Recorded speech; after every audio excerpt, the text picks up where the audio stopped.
बड़े दुर्लभ भाग्य प्रकाशित हुए हैं, तब हमको वृंदावन लाया गया और ये सौभाग्य प्राप्त। इस सौभाग्य का परिणाम दुख सुख भुगाने वाला ये मानव शरीर नहीं, केवल स्वाप्निक सुख स्वर्गलोक भुगाने वाला देव सुख नहीं, केवल पाप कर्म भुगाने वाला यातना देह नरक दुख नहीं, ये भगवत सुख प्रदान करने वाला जो लोक लोकांतर में कहीं सुख नहीं, ये जन्म मरण को रोकने वाला है। बड़े भाग पाइप सत्संगा तो बिना ही प्रयास होई भव भंगा। शब्द पर ध्यान दो। कई नौ साधक विचलित हो जाते हैं कि मेरा मन मेरा साथ नहीं दे रहा, अब क्या हो। आपको चिंता नहीं करनी, आप खुद गलत हो रहे हो। मेरा मन क्यों रखा है, प्रियाजू को क्यों नहीं दे दिया। बहुत प्रयास करने पर भी जब सफलता नहीं हाथ लगती है तो उसे हार कहते हैं, और हार तभी सार्थक है जब वो प्रियाजू के चरणों में समर्पित कर दी जाए। बड़े बड़े हार गए हैं, अपने लोग तो बच्चे हैं। गोस्वामी तुलसीदास जी कह रहे हैं तो दे दो ना उनको मन, फिर चिंता क्यों करते हो। अगर मन प्रभु के हवाले कर दो, वो ठीक कर लेंगे। उनको कोई मेहनत नहीं पड़ेगी ठीक करने में, वो अपने जन्म के जन्म व्यतीत होते जा रहे हैं। मन को आज तक हम राजी नहीं कर पाए, बहुत किया मनमानी।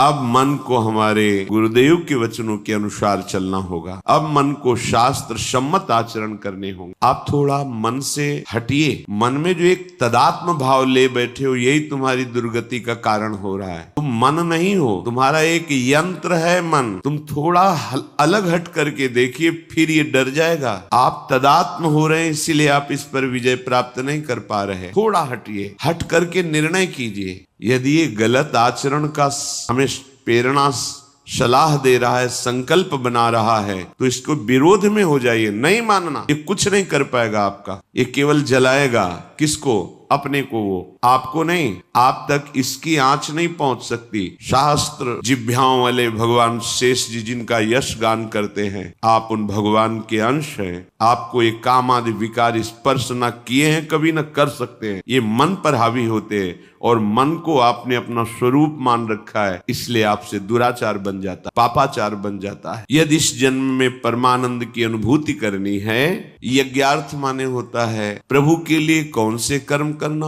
स्वकर्मणा, जो तुम्हें कर्म मिला है उसे धर्म के अनुसार करो, भगवत समर्पित कर दो, वो यज्ञ हो जाएगा। उसका फल मिलेगा तुम्हें आनंद, भगवत प्राप्ति, महासुख। कर्म वही है, पर जब अहंकार से प्रेरित होकर अपने लिए करते हो सुसुख वांछा, तो उसमें अधर्म वृत्ति बढ़ जाती है। अधर्म वृत्ति निश्चित आपको भोगना पड़ेगा। यदि भगवान की शरण में हो जाओ, वो कृपा करे तो सब क्षमा हो जाए। वो कह रहे हैं कि हम सर्वपापेभ्यो मोक्षयिष्यामि मा शुचा। नहीं तो आपका जो कर्म प्रकाशित नहीं हुआ है, आपने पाप कर्म किया, वो गुप्त है, वो नष्ट नहीं हुआ, वो भयंकर रूप रख के तैयार है, अपने समय पे तुम्हें नष्ट कर देगा। एक 45-50 वर्ष की अवस्था के थे, अब उनको ज्ञान हुआ कि हमारे द्वारा बहुत अधर्म हुए हैं, अब सब छोड़ो, अब सत कार्यों में लगो। तो उनके सामने एक स्वर्णकार का मकान था। वो बहुत ही कपट पूर्ण व्यवहार करता था। भोले भाले लोगों को असली स्वर्ण लेकर के, केवल स्वर्ण का लेप करके अलंकार बेचता। अगर कोई जानता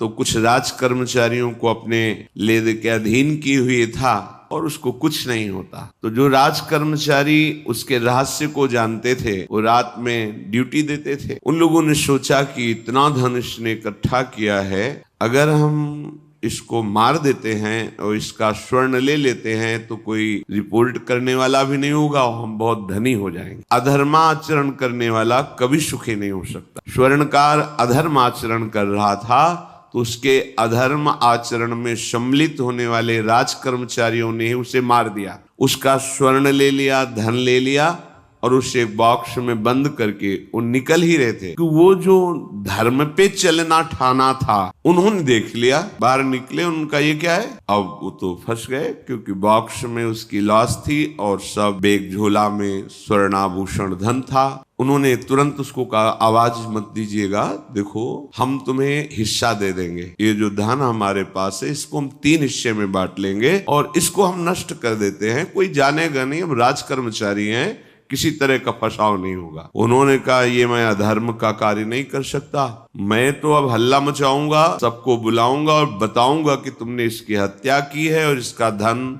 अपहरण कर रहे थे। अब राजकर्मचारी उन्होंने सोचा हमारी ड्यूटी भी जाएगी, धन भी जाएगा, सजा भी मिलेगी। दोनों ने इशारे में ही बात कर ली और हल्ला मचा के दौड़ पड़े, पकड़ो इसे, पकड़ो, जाने न पाए। उसे पकड़ लिया, लोग इकट्ठा हुए, क्या हुआ?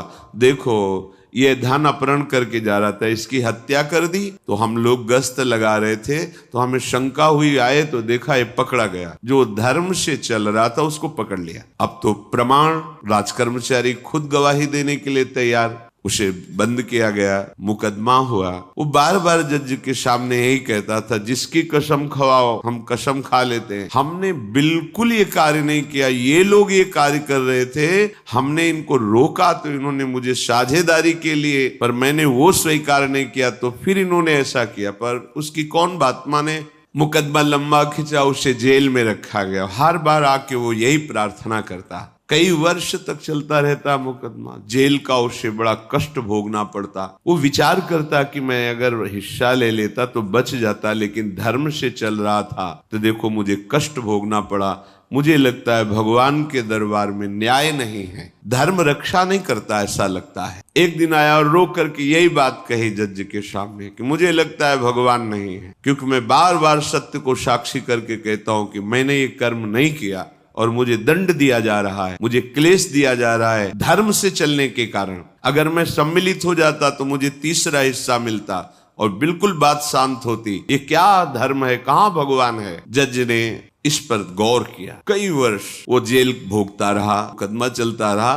तब जज ने गौर किया कि बार बार ये कहता है इसकी जांच की जाए, तो हत्याकांड होते ही रहते हैं। एक शव आया वहां, जज ने मंगवाया था, जो पोस्टमार्टम के लिए जाता, मंगवाया और कहा देखो इसका कोई नहीं है, अंतिम संस्कार के लिए अपने ही लोगों को जाना है। तो दो कर्मचारी जो थे सरकारी, जो स्वर्ण चोरी में सम्मिलित थे, उनको और उसको कहा कि बस तुम थोड़ी देर नदी के किनारे बैठे रहना, हम और लोगों को लेकर के आते हैं। और एक आदमी को छुपा के बैठा लिया और राज कर्मचारी नदी के किनारे शव को लेके बैठे। उसको देखा जिसको बहुत कष्ट दिया जा रहा था, सारा आरोप उसके ऊपर था, जो धर्म से चल रहा था। उसे कहा माना नहीं ना, अगर मान लेता तो तीसरा हिस्सा भी मिल जाता, बात वहीं खत्म हो जाती। देखा, फंसा दिया, तेरे को आजीवन कारावास मिलेगा, कोई नहीं बचा सकता तेरे को। मेरी बात नहीं मानी, कह रहा था हल्ला मचाऊंगा, ऐसा वैसा, अब भोग। तो जज के द्वारा जो एकांत में बैठाला हुआ आदमी था, उसने पूरी बात सुनी। इसीलिए ये नाटक रचा गया था। तीनों को बुलाया और कहा तुम निर्दोष हो उस धर्मात्मा से, स्वयं इनकी आवाज से हमने सुना ये कह रहे थे जो तुम बात कह रहे थे। तो उसने कहा कि ये तो ठीक है, अब निर्णय ठीक कर दिया, लेकिन अब कई वर्षों से मैं दंड भोग रहा था, ये कौन सा न्याय है? किस अपराध के कारण? मैं तो धर्म से चल रहा था, इसमें किंचन मात्र मेरा कोई अपराध नहीं था, फिर कई वर्ष से मैं सजा क्यों भोग रहा था? बार बार प्रताड़ना, नाना प्रकार के कष्ट क्यों भोगा मैं? जज ने कहा तुम हृदय को साक्षी करके बताओ, क्या कोई ऐसा अपराध किया है जिसका प्रकाश ना हुआ हो और तुम्हें दंड ना मिला हो? हम अब उसका कोई दंड थोड़ी तुम्हें देंगे, लेकिन तुम्हारे अंदर जो भगवान के प्रति आरोप है उसका निराकरण हो जाएगा। उसने कहा हाँ, यौवन अवस्था में मैंने किसी स्त्री को ऐसा ऐसा, और वो विरोध करने पर भी उसे मार दिया और आज तक बात कोई प्रकाशित नहीं हुई। तो बोले फिर भगवान को क्यों दोष? वो कर्म तुम्हारा दंड अगर मिल जाता तो नष्ट हो जाता, वो कर्म सुरक्षित है। उसी कर्म ने तुम्हें यहाँ अधर्म ना होने पर भी फंसाया और देखो तुम्हें भोगना पड़ा। तो निश्चित समझो, यदि आप अधर्म के द्वारा कोई भी सुख साधन करेंगे तो आप नष्ट होंगे। अधर्म के द्वारा आप धन आदि छीनना चाहेंगे तो आप नष्ट होंगे। अधर्म कर दिया है और उसका प्रायश्चित नहीं हुआ तो वो कर्म सुरक्षित है। ऐसी जगह फंसाएगा जहां 100% आपने कोई अपराध नहीं किया पर आपको उसका दंड भोगना पड़ेगा।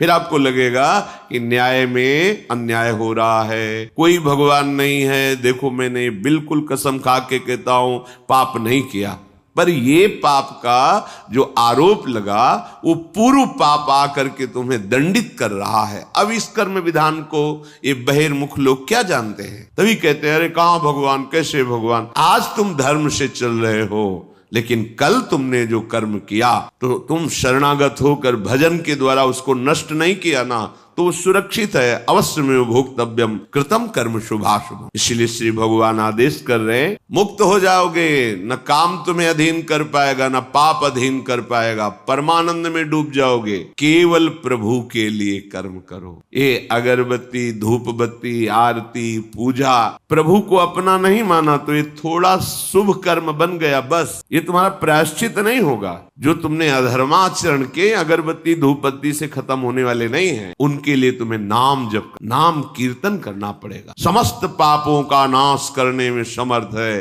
राधा राधा राधा, कृष्ण कृष्ण कृष्ण, गोविंद गोविंद गोविंद। अगर भगवान नाम का आप निरंतर जप करने लगे तो आप स्वयं तर जाएंगे और लोगों को तार देंगे।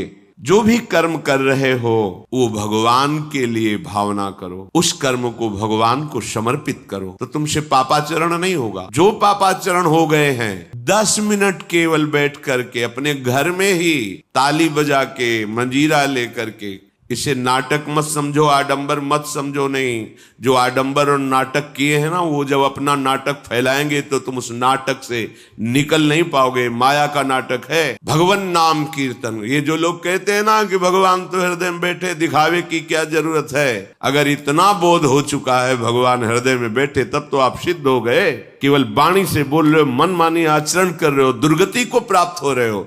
तो है ना सबके हृदय अछत विकारी, पर सकल जीव जग दीन दुखारी। सबके हृदय में बैठा है पर दुर्दशा रोक रहा है क्या वो? क्यों? क्योंकि तुम केवल बातों से कहते हो सबके हृदय में बैठा है। ऐसा अनुभव किया? अगर ऐसा अनुभव किया तो व्यभिचार किसके साथ करते हो, चोरी किसकी करते हो, हिंसा की, कपट किससे, द्वेष किससे? बस केवल बातों से बात नहीं बनती। ये कर्म बातों से नष्ट नहीं होता, इसके लिए अनुष्ठान करना होगा नाम का। चाहे जैसी परिस्थिति हो, चाहे जो हो, जैसे भी हो, तुम्हारा मंगल होगा। वो नीच आचरण करने वाला, अभक्ष पदार्थ खाने वाला भी यदि भगवान नाम उच्चारण करता है तो परम पावन हो जाता। अहो आश्चर्य की बात, बड़े बड़े प्रायश्चित जिसे पावन नहीं कर सकते, भगवान नाम उसे पावन कर दे। क्या जाता है? हम तो ये नहीं कह रहे कि तुम नहा के जपो, तुम ऐसा, जैसे हो, जहां हो, गोविंद गोविंद, राधा राधा राधा वल्लभ श्री हरिवंश, तुम पावन हो जाओगे प्यारे। तुम्हारी दुर्गति, तुम्हारी विपत्ति, तुम्हारी उन्नति में जो बाधक कर्म है उनको नष्ट करो। किसी से भीख मांगने की जरूरत नहीं, कृपा की। अगर नाम जप नहीं तो कहीं भी भाग के चले जाओ, देख लो तुम्हें क्या मिलता है। नाम जप करो, तुम स्वयं देने वाले बन जाओगे। मांगना मिट जाएगा जन्म जन्म। विश्वास करो। नहीं छोड़ पा रहे गंदी बातें, शुरू करो। नाम को तो अंदर लाओ, वो तुम्हें इतनी सामर्थ्य देगा, सब छूट जाएगा, सब छूट। विश्वास करो। आज तक जितने बड़े बड़े ऊंचाई के पद पर पहुंचे हुए महात्मा हैं, सबके मूल में नाम पाया गया। निरंतर नाम जप, निरंतर अभ्यास करने से होता है। विश्वास करो, इसके बराबर न तीर्थयाटन है, न कोई अन्य साधन है। नाम कलयुग केवल नाम आधारा, सुमिर सुमिर नर उतर ही पारा। जिसने नाम का आश्रय ले लिया वहां सुखी हो गए। पर जब तक तुम्हारे पाप कर्म भस्म नहीं होते, तब तक तुम्हें आनंद नहीं मिलेगा। इसलिए विश्वास करके दीर्घ काल तक सम्मान पूर्वक, आदर पूर्वक हृदय में नाम जप करो। जब पाप वासनाएं नष्ट हो जाएंगी, पाप प्रवृत्ति नष्ट हो जाएगी, तब आनंद की धारा में कोई भी विपत्ति, कोई भी संकट परास्त नहीं कर पाए। प्रश्न होता है कि हम बहुत प्रयास करते हैं पर सफलता नहीं मिलती। प्रयास को कहते हैं पुरुषार्थ, और सफलता नहीं मिली उसको कहते हैं प्रारब्ध। कभी कभी प्रारब्ध बहुत जोर का होता है, जो बड़े बड़े ऋषि मुनियों के ऊपर भी हावी हो जाता है। पर पुरुषार्थ व्यर्थ नहीं जाता। यदि वो सत है तो हमारा पुरुषार्थ भी तो असत है। अगर राधा राधा बीच में बोलते रहो और प्रभु की भावना कर लो कि 8 घंटे से जो काम कर रहा हूं वो समय और वो कार्य दोनों प्रभु को समर्पित करते हैं, अब ये सत्य पुरुषार्थ हो गया। अब प्रारब्ध को बदलने की सामर्थ्य आ गई तुम्हारे पुरुषार्थ में। खिलवाड़ नहीं है। जो तुम एक भी कर्म करते हो वो कर्म सुरक्षित है, वो तुम्हें दंड दे के रहेगा या तुम्हें सुखी करके रहेगा। असत है, पाप है तो दंड देगा, सत है, सुकृत है तो सुखी करेगा। विश्वास मानिए, ये सत्य वार्ता है, ये कोई चाटुकारिता की बात नहीं है। सत्य सत्य रहता है, चाहे जो युग हो, चाहे जो समय हो, सत्य अपना प्रभाव दिखा के रहता है। इसलिए भगवान का आदेश तुम्हारा जीवन भगवत प्राप्ति के लिए, आनंद में डूबने के लिए, मस्त होने के लिए मिला है। ये मस्ती नशा में नहीं है, ये मस्ती दूसरों के शरीर का मांस खाने में नहीं है, ये मस्ती दूसरों की हिंसा व्यभिचार इसमें नहीं है। मस्ती है स्वात्मानंद की, जब कोई चाह नहीं, कोई परवाह नहीं, मृत्यु भी एक खिलौना लगने लगे, उसे मस्ती कहते हैं। वो मस्ती आती है भगवान नाम। शुद्ध ज्ञान का प्रकाश हुआ, मरने का भय खत्म हो गया, क्योंकि शरीर राग नष्ट। इसलिए सावधान होकर जो जहां जैसी भी परिस्थिति में हो, भगवान नाम सदैव अपने पास रखो। राधा राधा, कृष्ण कृष्ण, गोविंद गोविंद। देख लेना, निहाल हो जाओगे, निहाल हो जाओगे, मस्त हो जाओगे। हमारी बात मान लो, हमारी प्रार्थना मान लो, कुछ इसमें नहीं लगता। इसमें न पैसा देने की बात कर रहे, ना कोई संयम नियम की बात कर रहे। जैसे बने, मन नहीं लगता, मत लगने दो, ये बड़ा दुष्ट है। ये लगता है हमें दुर्गति कराने के लिए। अगर इसकी हाँ में हाँ मिलाओगे तो ऐसे निंदनीय कर्म कराता है, घृणा होती है अपने मन से। देखो ना, झांक के देखो ना मन को, कभी ये तृप्त नहीं हुआ। वही गंदी बात, वही गंदा चिंतन, वही गंदे आचरण की प्रेरणा। इस दुष्ट को मित्र मानते हो, ऐसे मन को? जो हमारा खास दुश्मन है वो मन है, वासनाओं में फंसा हुआ, वासनाओं की प्रेरणा करने वाला दुश्मन मन है। इस मन को डंडे से मारो। डंडा है हरिनाम, जितना जपोगे मन उतना ही सावधान रहेगा। कृष्ण कृष्ण, गोविंद गोविंद गोविंद निरंतर रटन करो। राधा राधा राधा। क्या जाता है? जिह्वा से नाम उच्चारण कर रहे, शरीर से अच्छे कर्म कर रहे हैं, विचार अपने आप पावन होने लगेंगे। विचार पावन हुआ तो महात्मा हो गया, चाहे वो गृहस्थ हो, चाहे वो विरक्त हो। तो ध्यान दीजिए, हमारे पुरुषार्थ को प्रबल करने वाला और प्रारब्ध को नष्ट करने वाला एक ही महान समर्थ है, भगवान नाम। इसके सामने कोई साधन